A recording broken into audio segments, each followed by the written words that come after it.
So how would somebody get their body into the state of ketosis where you're burning fat instead of sugar? Well, I don't know it necessarily has to be ketosis. Certainly, and it is my understanding is it's actually been shown, there are a number of good studies that show it's quite effective for treating certain types of malignancies, specifically brain cancers. But they're probably generally useful for most malignancies. But the typical strategy one would do, I think, is to really focus on the quality of the food and the timing of the food. Okay. So I like to call it the 3-8-3.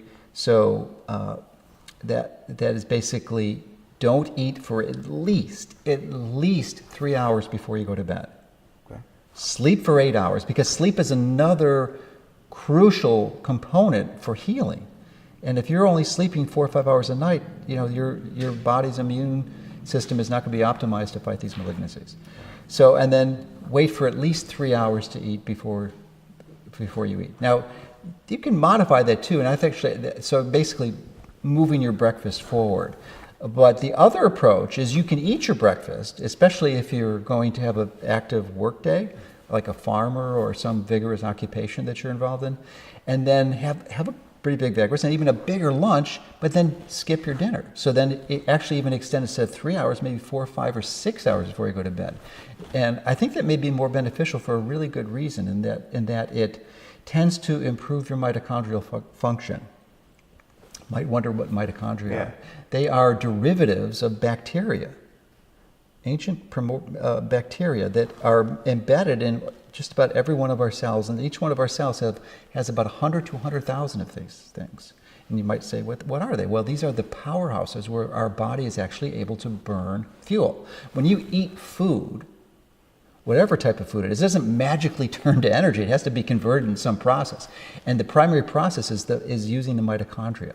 And the mitochondria has these electron transport chains in there where they actually incorporate the oxygen from the air you breathe and the broken down fuel substrates, such as fat and glucose, and they combine those together in these electron transport chains, and they have basically produce electrons, get transferred to substrates like ATP, adenosine triphosphate, that circulate around and transfer this energy to your body.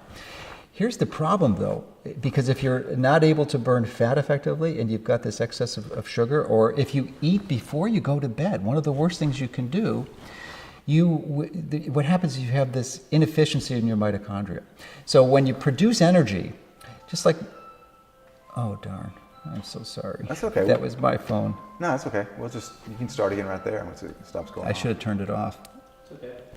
I'll go. You were about to say, so when you produce your energy in your body, you back fat. Yeah. Well, it's fine. You can start from the top. We're respectful for you. Okay, I'm sorry about that. Yeah, we're still over. No big deal. Okay.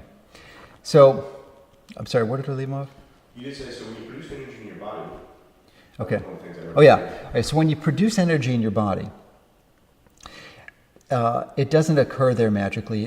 There's this process that occurs, and you take these substrates, the fuels that are broken down to either the carbohydrates or the fats, and it combines it with the oxygen. And there's usually like when you're burning any fuel for energy, there's a byproduct, right? There's waste products. Some fuel is minimal, like there's water would be the waste product when you're converting hydrogen for fuel.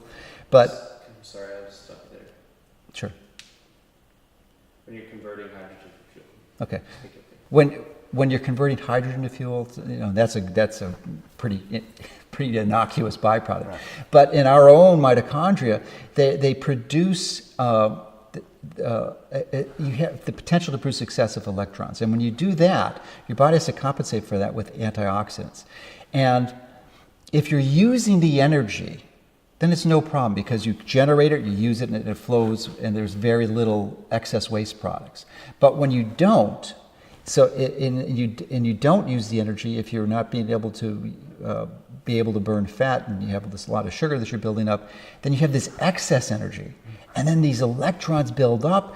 It causes massive amounts of free radicals, which can damage your tissues, your cell membranes, your DNA, can actually prematurely kill your mitochondria, and certainly prematurely age you. There are many experts who believe in the mitochondrial theory of aging. So we want to preserve the function and the health of our mitochondria. One of the best ways you can do this is by simple strategies like delaying the time that, or not eating before you go to bed. Simple concept, right? But we didn't know that, if you eat right before you bed, it's one of the worst things you can do, because you have all this excess energy that's generating. You don't need energy when you're sleeping. That's when you recover and repair.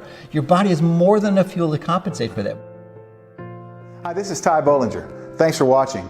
If you want to know the truth about cancer, click the link in the description below to watch our award-winning docuseries, The Truth About Cancer, A Global Quest.